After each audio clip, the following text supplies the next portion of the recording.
Hello and good evening. My name is Goulden and welcome to this My POV online chat with myself. You've met me before, and I'm a former police officer from Scotland, spent the last 8 years of my policing career working with the Scottish Violence Reduction Unit. And over the summer, I've been, and up to now, I've been reaching out to people around the world who over the last few years have really influenced my thinking, really inspired my lens, really forced me to think differently, not just as a human being, but as a man around many of the issues that I was dealing with as a police officer, and even now out with police, how dealing with issues of violence and abuse in society. And I want to introduce you to an individual who, as I said, in the past years has really influenced my thinking around the issues of men's violence. Michael Kaufman helped me make the connection really between all forms of men's violence, including male suicide. And it's something that, and Michael really pointed out to me that my role as a man was critical. I had a voice, a real critical voice to speak up around all of these issues, not just men's violence against men, men's violence against women, but men's violence against themselves, suicide, self-directed violence. And I had the pleasure of meeting and working with Michael Kaufman when we visited the very top of Scotland in the Shetland Islands, where we spoke to some groups there.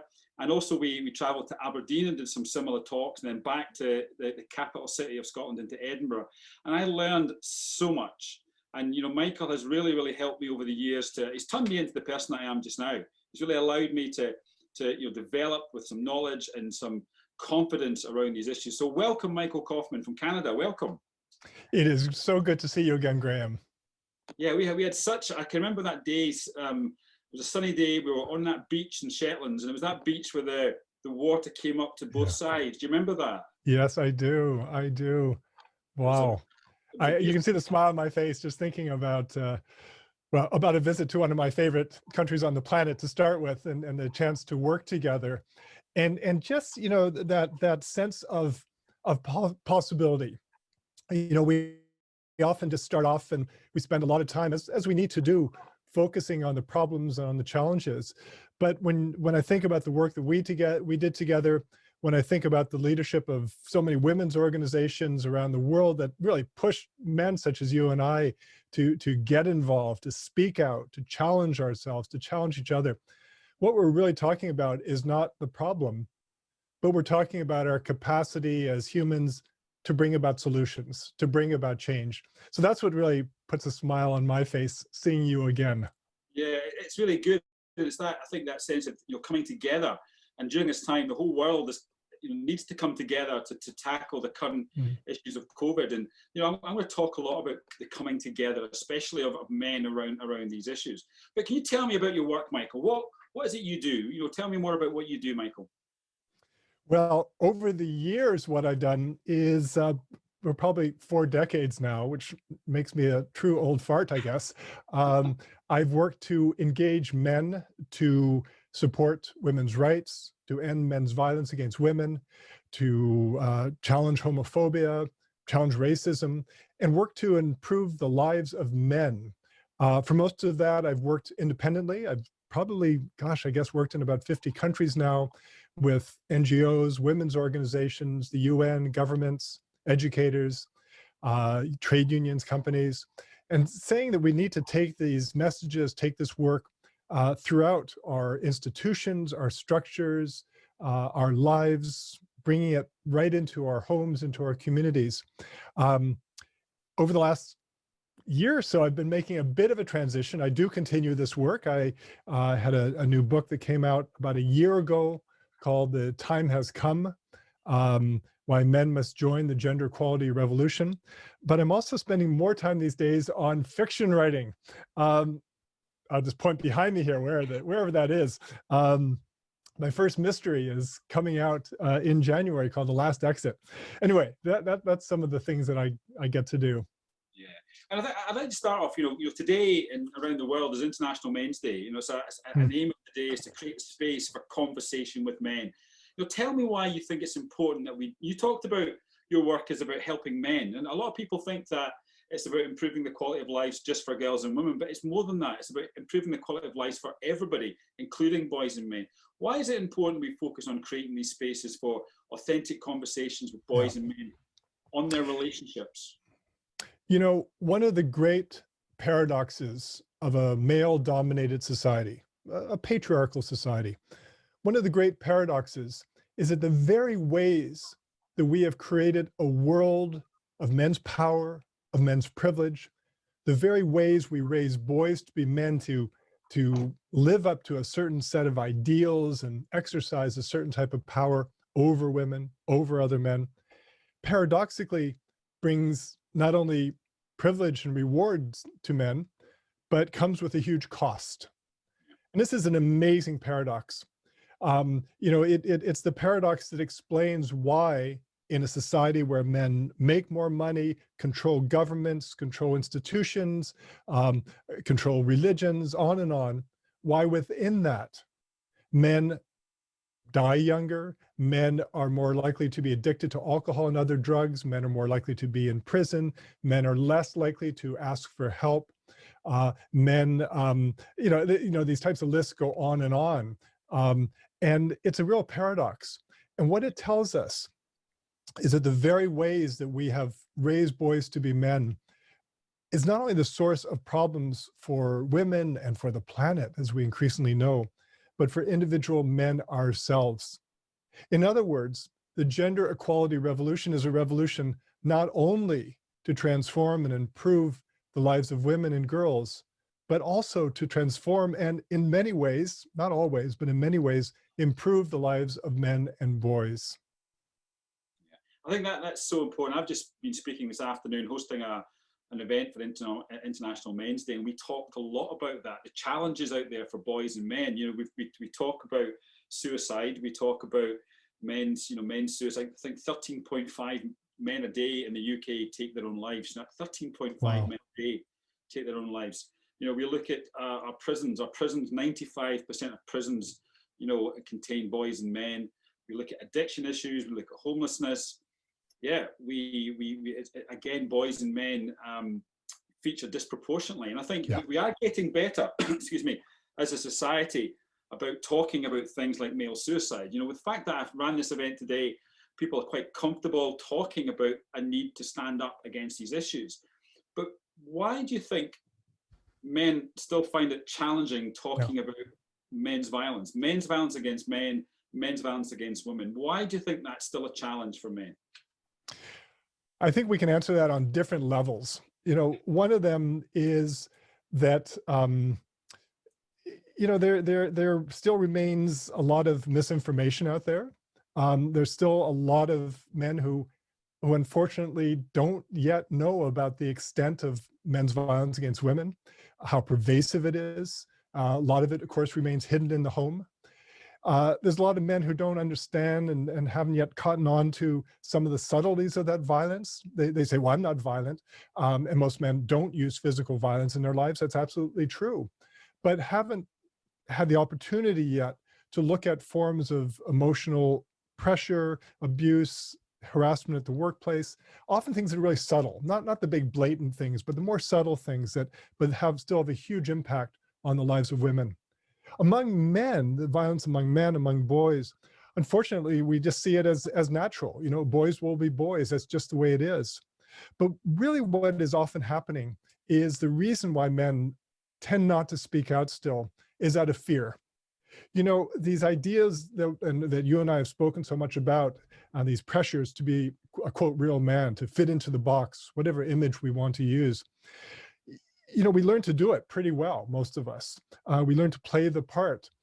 And deep down, there's a real fear. There's a real fear of being exposed as not a real man. And that fear is most intense when we're teenagers, when we are just physically and emotionally becoming grown-up men. But I think we carry that into our adult lives, that need to sort of prove ourselves as one of the boys.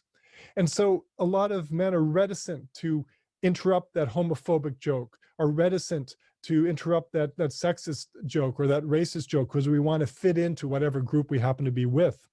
And meanwhile, we often fear looking vulnerable, looking weak. So we don't talk about our fears. We don't talk about our anxieties. We don't talk about the realities of our relationships often. We do a bit. I'm not saying we don't at all, but there's real breaks on it because we want to just look like we've got it made, that we're in control, where things are under control. We've controlled our own emotions and so forth. We've learned to tough it out. You know, we see that metaphor in sports so strongly, and I love watching sports, but it does drive me a bit crazy where we sort of applaud the athlete that keeps playing even though he's really injured, rather than say stop playing. That injury is nature's way of telling you to stop for a second. So we reward those men who don't ask for help, whether it's physical or emotional. And so what happens is that it's no surprise that men are more likely to take their own lives by suicide. It's no surprise that the men are more likely to self-medicate, that men are disproportionately the ones who are dying from our opioid crisis and so forth, opioid crisis and so forth. So these problems are all gender issues. They're all part of the package. And that's why we have to expand that gender discussion to say, yes, it is absolutely first and foremost about women's rights, ending violence against women, because we have had a society of men's power and privilege. But within that, we better be speaking about men and men's lives and improving our lives. Yeah, I think that's so important. And that, my viewpoint is that when we create these spaces for these types of conversations, we can have conversations which improve boys and men's lives, but at the same time talk about the issues that are impacting disproportionately on girls and women as well. I think we need to have all these conversations. I really agree with you. Graham, you must have had this experience too, but because you also speak to audiences, and you go into a room or a hall or a classroom, and they know that you're going to be speaking about gender equality and women's rights. And there's always, you see some men or boys that, sit at the back and they cross their arms and they lean back to try to get away from you. And they just scowl at you because they just figure this guy's going to crap on me for the next hour or whatever. Instead, we do talk about the realities of privilege and power and inequality, but we also talk with real compassion and empathy about the lives of men. And what we do is hopefully we model that authentic discussion. We talk about our own lives as men. We talk about the stories we hear from men and boys. And in other words, we create a space for honesty and openness. And I don't know about you, Graham, but I always watch those men or boys at the back. They're my barometers. And I watch as they start leaning forward and then very, start nodding a bit, sort of subtly, so their buddy next to them doesn't notice that they're, they're a softie or whatever. Anyway, they start nodding, and you can just see that they're hearing something that they've waited their whole life to hear. And that's the incredible thing about this work that you do, that I've done over the years too, to engage men and boys. That we're, I really think the men and boys have waited their whole life to hear a message that they don't have to hang on to those narrow ideals of manhood that are so hurtful and injurious in different ways to almost everyone. I think spot on. I get that all the time. I think many boys and men are grappling with situations they're seeing out there, things they see in their sports clubs, things they see in their workspaces, in prisons. I work in prisons with young men as well. They're grappling with the behaviors that other men are exhibiting. They know a problem. They know there's a problem. They know it's not healthy. They know it's not right. But they often either join in with the situation or they walk away from that situation. And you're right. I think when you create that space where you acknowledge that we're not here to crap on you for the next hour or 2 hours, what that is, they tend to relax. I think my experience is men need a lot of reassurance from other boys and men. And I think that's it. And the first step for me is, what I promote, I permit. And I want to get other people sort of really thinking about that. In my introduction, I highlighted how you helped me really better understand the links between suicide and other forms of men's violence, men's violence against women, men's violence against men. Can you explain this link a little bit more for the audience? Violence is not just, one act. It's not just something, oh, I did this, or he did that, or she did that, for that matter. It becomes part of the ways that we have constructed the identity and lives of boys and men. We put these sort of narrow and limiting strictures on boys and men in a way that's an act of emotional violence from the start. You know, those early messages, you know, big boys don't cry, suck it up, be a man. What we're doing is you know, we don't think of it, most parents wouldn't think of it as on being abusive, but in a way it really is, because what we're doing is we're saying the things that you feel are off limits. Do not trust feelings. And so what we do is we embed right into the lives of men. And I don't just mean those men you would point to say, oh, he's a violent man. But I mean, in some ways, all of us, you know, and you know, the majority of wonderful, caring men in the world, part of us has been wrapped up in this internalization of violence, turning it against ourselves. That's not just men, of course. You know, women can take some of that on too, but it's definitely affected men more than women. Now, let me be clear. Violence is certainly a human possibility. It is in our biology. All of us have the capacity to be violent. If you look at little kids, you know, they're hitting and they're clawing and they're scratching and they're, you know, biting and all these things, because it is part of human nature. But it is not something that most of us actually actively use as we grow up. We learn to control that. We learn to do things with it. Unfortunately, too many of the ways that we've defined manhood include a celebration of violence. You know, you think of our role models, you think of our forms of entertainment, and how much that we've employed violence as you know, as entertainment, as a code for being a real man. I don't know if you remember, I think it was the last James Bond movie. I think it was the last one anyway, where Daniel Craig at the very end, he's with this woman walking across one of the bridges in London, and he throws his gun away. And of course, on one level, I was thinking, crap, I like James Bond movies. I don't want this to end. But on another level, I'm going, go James, throw that gun away. You know, just connect with another human being. You don't need to be, you know, dressed to kill and the man who can take lives. There is a sequel, so obviously he didn't throw away his gun forever. But, you know, we've glamorized and sexualized violence. And we've turned a blind eye to ways that we can turn violence against ourselves, haven't we? Yeah, I would agree. I think, you know, all these issues, and, you know, I think, you know, masculinity for many boys and men is all about performance, and we're seeing that in our leaders. You know, you know, what's happening in America just now with the election. It's all about performance. There's somebody who's not willing to let go, and it's, we don't know. We hope we know where this is going to go, but you know, the days and weeks will tell us. So, you know, masculinity is often about performance. Well, and that's a really good example how manhood is this, you know, ultimately the strange combination of what I've called power and pain. You know, ultimate power in the, you know, the form of, you know, you take like the US president, who's got more power than any human being on the planet. And yet, particularly in that individual, in enormous insecurity. I mean, staggering insecurity.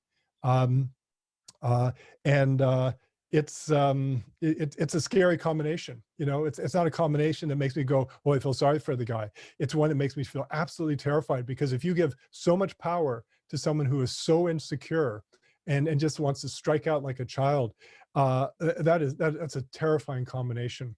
But again, that's a good example of how we need to use a gender lens to understand, not only a gender lens, we have to use an anti-racist lens. We have to use a lens that understands class and privilege. But among the ways we need to understand what's happening around us, including mainstream politics, is with that, what we call a gender lens, using gender analysis. And as when we do that, we really enrich the discussions. This is not about being dogmatic. This is not about having simple solutions. This is not having an, you know, either or good, bad analysis, but it is about saying, you know, we can dig so much deeper if we have better tools. If we have better tools. You know, when I think about, for example, better tools, when I think about some of the initiatives of the police in Scotland, which, you know, I found amazing. Yes, police departments and officers, there's problems everywhere. There's practices that are problematic everywhere. Yes, yes, yes.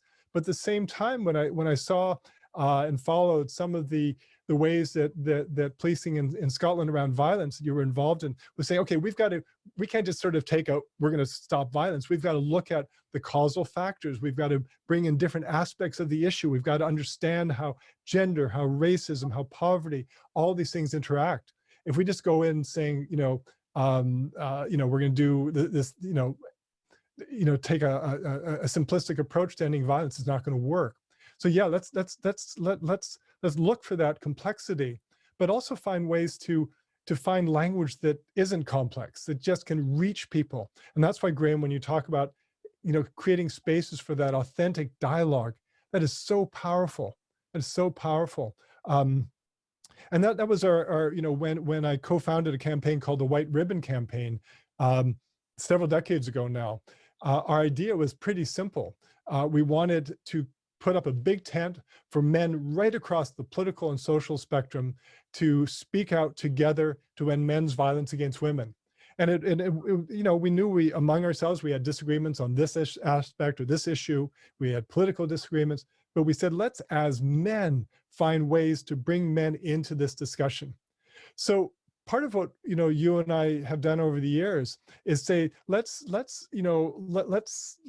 enlarge the scope of discussion. Let's bring in diverse men. Let's find ways to agree to disagree on things, to productively and with compassion challenge each other. But those are part of the ways that we can move forward together. Yeah. You've highlighted that the White Ribbon Campaign, the 25th of November annually, is the start of the 16 days of action worldwide to address men's violence against women and girls. And 25th of November is known as White Ribbon Day. Why do you think White Ribbon Day has continued in its format, not just in Canada, but around the world? Why has it become popular?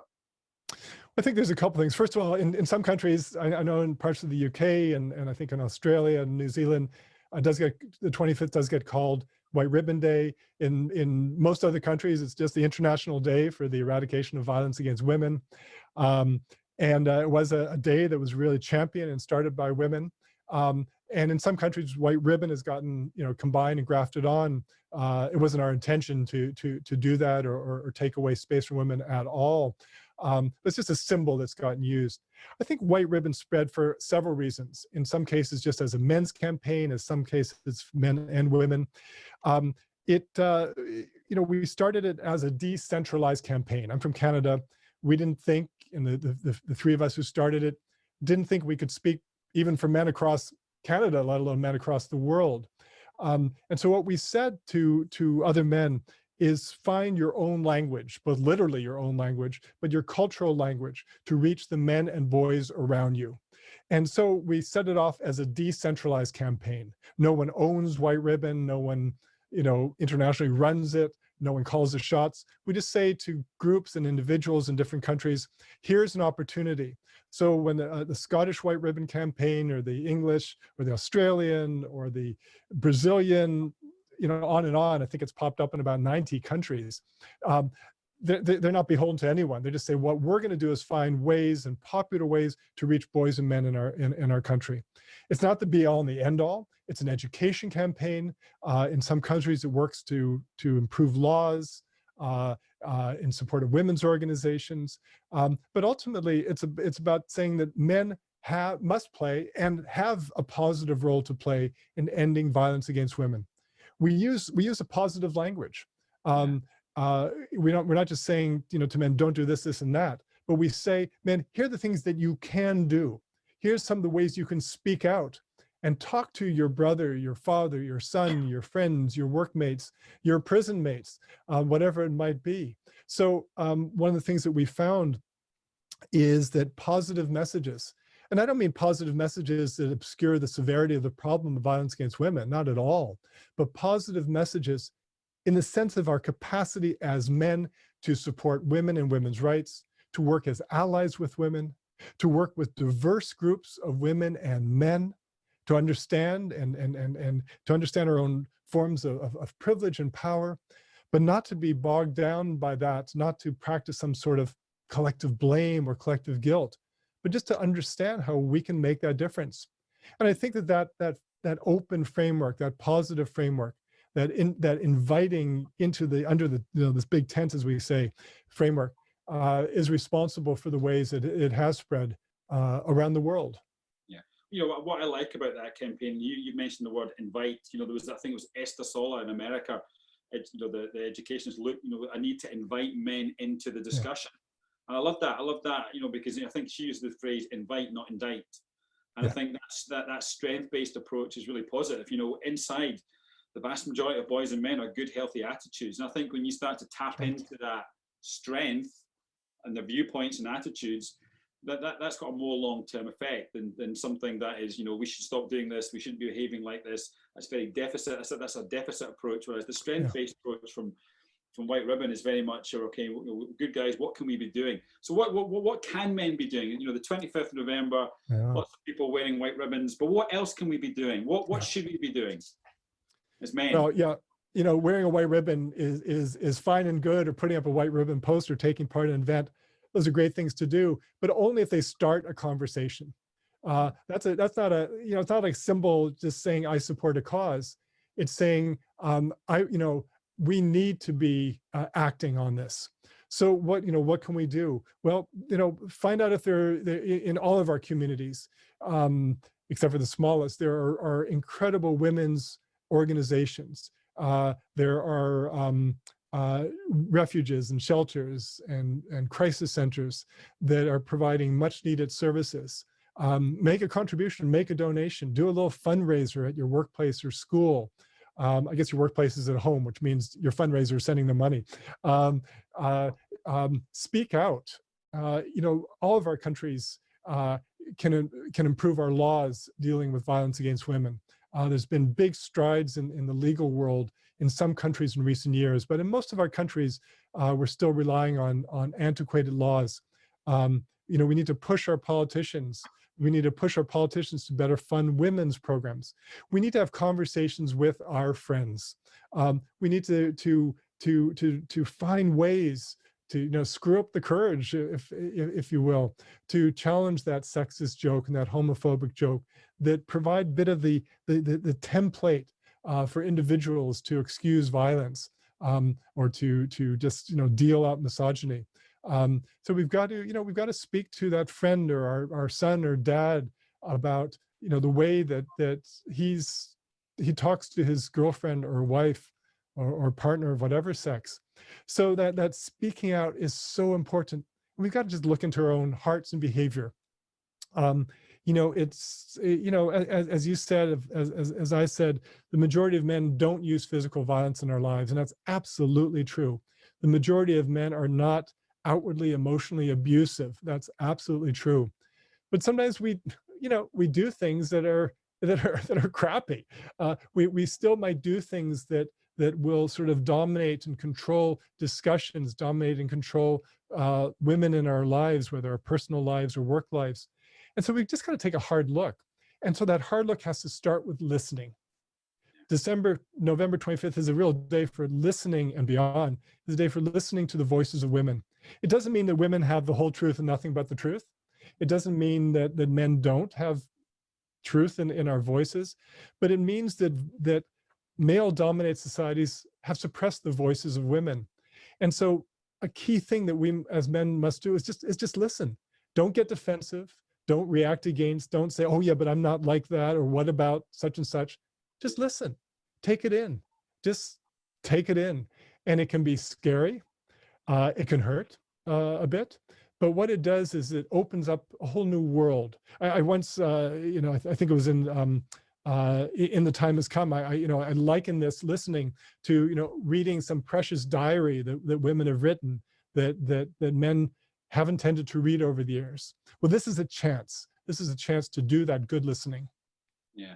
Now you make a good point about not being too quick to push back. And I often at this point refer to the film A Few Good Men, when you've got Jack Nicholson, the general, the colonel, and Colonel Jessup in the witness box. You've got Tom Cruise, the young, fresh-faced lawyer, and there's that bit where Tom Cruise, says, "I want the truth," and then Jack Nicholson says something like, "The truth, can you handle the truth?" And yeah, I think you can't take the truth. Yeah. Some men push back because they're uncomfortable with what they're hearing. And as you say, it's about, just let it go, listen. to, and often privilege. You talked about patriarchy. Yeah. You know, male privilege can be very Yeah. invisible to us. And you know, one thing that you talked to me about was making the invisible visible. And it's when we create these spaces for conversations, we can make that privilege that we have as boys and men in the world more visible. And that's something which I'm more aware of my privilege now as a white man, a heterosexual man, so aware of my privilege that I started to start being aware of that impact on other people. And making the invisible visible is a really good quote that I heard you use, and I use quite a lot as well. It's interesting what you say too about that awareness of privilege. It's not to feel guilty that you happen to be born with white skin, or as a male, or that we are or became or choose to be heterosexual. It's not to feel guilty about those things. It's to be aware of those things, but also to want whatever privileges come with that, to just say, oh, those things should be available to everyone. You know, just because I'm a man, it doesn't mean that I should have preferential treatment to get a job. Just because I'm white doesn't mean that I should be safer than a black person driving my car or walking down the street. Just because I happen to be straight doesn't mean I should be able to kiss my partner in public and an LGBTQ person cannot. It's just saying the things that I enjoy I should be aware of that others don't, and not feel some guilt for it, but to feel angry that my friends, my members of my community, members of my family don't have those same basic rights and privileges. And so that's why we need to do that listening. That's why we need to speak out. That's why we need to be allies. But it's not about collective guilt or collective blame. It's about collective love. It's about collective solidarity.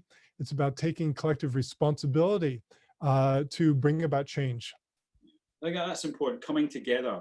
This week in the UK, it's United Against Bullying. It's anti-bullying week, and that's the phrase, United Against Bullying. I think that's the same here. It's about, this isn't collective blame. It's about coming together to understand and think, you know what, we need to be doing something. We need to be using our privilege, our position in society to act and do something. Michael, listen, thank you for the time. It's been great to catch up with you again. And you never know, hopefully we can connect again face to face. That's the game. I'm keen to come out to Toronto. I've got some friends in Toronto. It's one of our potential visits next year. You just never know, and I'll certainly call you up and see what we're doing. But listen, thank you for taking the time today and speaking to folks in the UK. Every time I meet you, I learn things. I'm inspired by you, and it's really good to catch up with you again. So thank you. Graham, thank you so much. And I look forward to seeing you on one or both sides of the Atlantic, hopefully in the not too distant future. And keep up the really great work. Thanks so much. Take care. Thanks for that, Michael. Bye-bye.